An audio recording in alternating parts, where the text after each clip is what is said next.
Welcome back to another technical deep dive here in the debug zone. Today we're tackling a big question and breaking it down with insights from other users.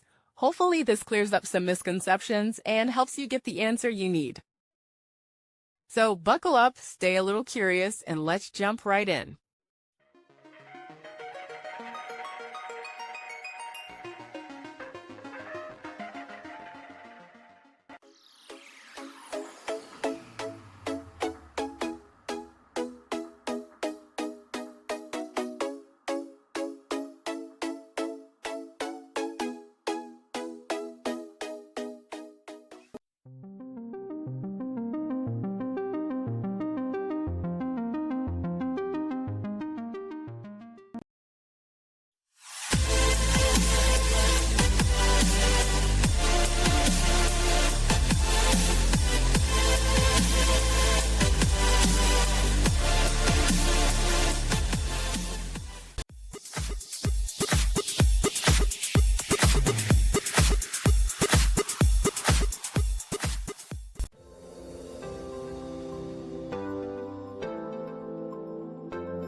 And that's a wrap.